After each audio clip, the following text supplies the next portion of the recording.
In the news this week, the Gaza conflict continues to unfold in the Middle East, along with anti-Israel protests in Perth. Here at home, 15 years on, questions still remain unanswered about Hayley Dodd's disappearance. And thousands of WA drivers were slapped for having unrestrained children in their vehicles.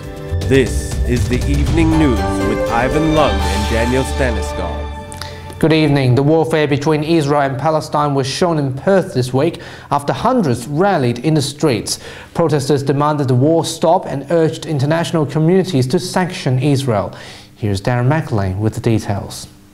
They came in hundreds. Palestinians gathered in Perth CBD for a huge rally against the aggression from Israel. Some demonstrators hold placards with the names of the innocent civilians killed by the airstrikes in the past few weeks. Human rights activist Victoria Martin also attended the rally. I have friends in Gaza and I have friends who are from Gaza, and so I sit every morning and try to find out whether or not any of my friends have survived the night. Demonstrators marched from Forest Place to the Department of Foreign Affairs office on St George's Terrace, chanting slogans against the bloodshed.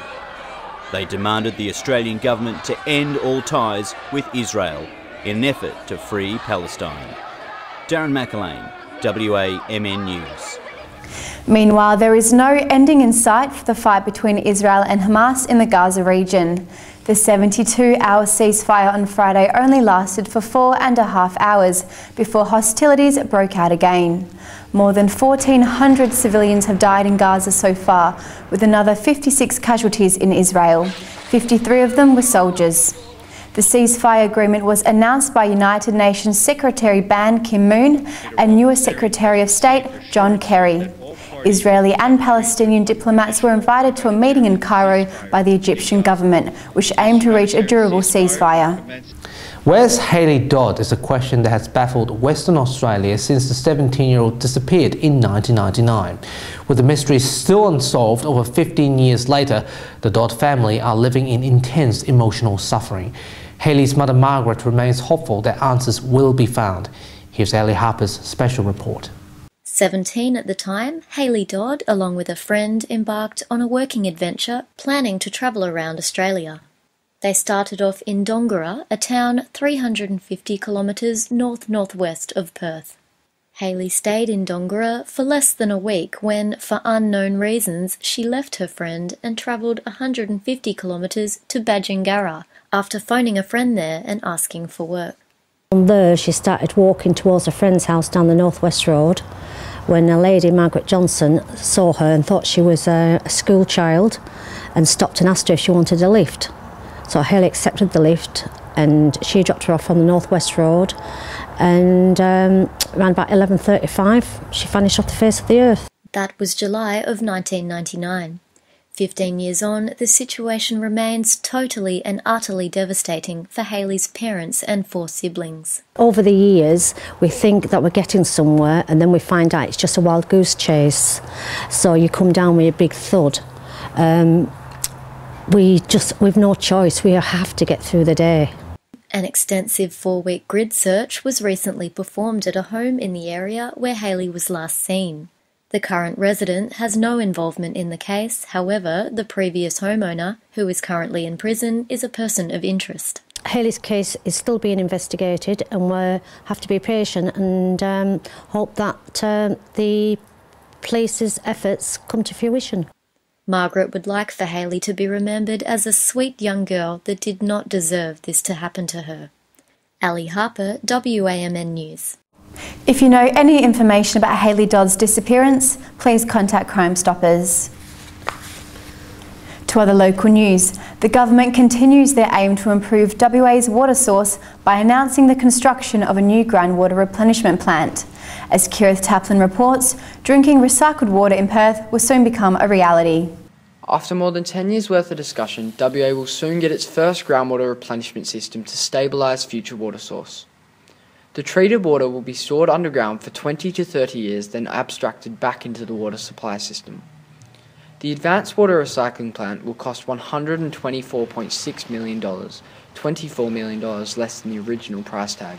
We are living in a drying climate. We have dwindling runoff into our dams, and we need to be able to have a drought-proofed city and state. The Water Corporation was thrilled with the announcement, and the CEO is confident that West Australians are happy to consume recycled water. We've spent 10 years working with the Perth community for exactly that.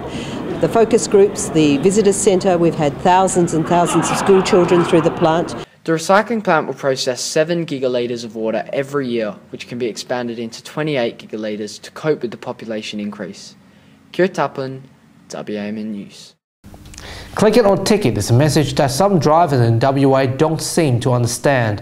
According to police, more than 2,232 drivers were issued with fines for not properly restraining children in their vehicles. Wearing a seatbelt can reduce the chances of vehicle occupants being killed in road accidents by 50%.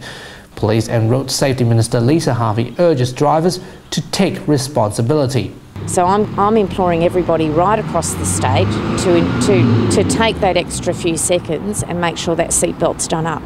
Fines for not wearing a seatbelt will increase to a whopping $550 from the 26th of September. WA schools will receive a major overhaul on funding allocations next year.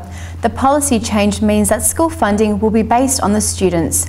Aboriginal students, children with disabilities and schools in remote areas will continue to receive extra funding.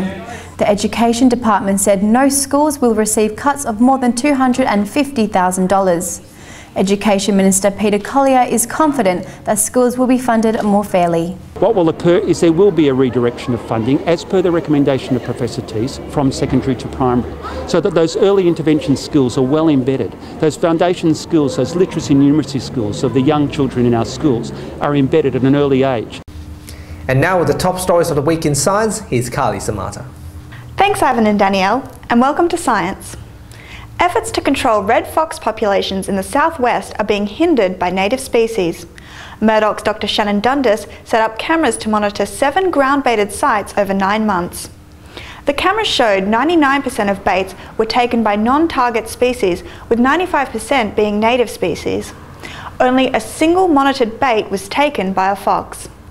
Native species are resistant to the bait's 1080 poison and are unlikely to consume enough to prove fatal. Dr. Dundas said that further research is needed into how the baits could better target foxes. Fingerprints are no longer the only prints used to catch a criminal. Young forensic scientist Anna Bradley from UWA is looking at the unique fingerprints of bullets in the world's largest study on bullet lead.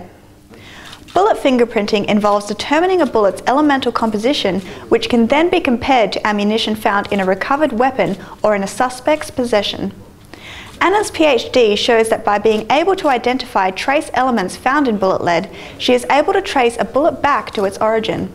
In her study, she was able to make matches with 97% accuracy. A devoted mother octopus has broken the world record for egg brooding. Octopuses reproduce only once in a lifetime. The mother octopus produces a batch of eggs that she broods until they hatch, generally never leaving the eggs unattended. Due to the harsh conditions of deep sea, baby octopuses have a higher chance of survival the longer the brooding period. Scientists kept a close watch on the octopus as she dutifully protected her eggs for the record-breaking period of 4.5 years, 3 times longer than any previous record on Earth. The record also suggests the species may be the longest living cephalopod, with most octopuses and squids living for 1 to 2 years. And that's science. Thank you, Cahli. Good work. And that's how Perth looks this week. For the latest news, please hop onto our website. We look forward to seeing you next Sunday. Have a great week. Good night.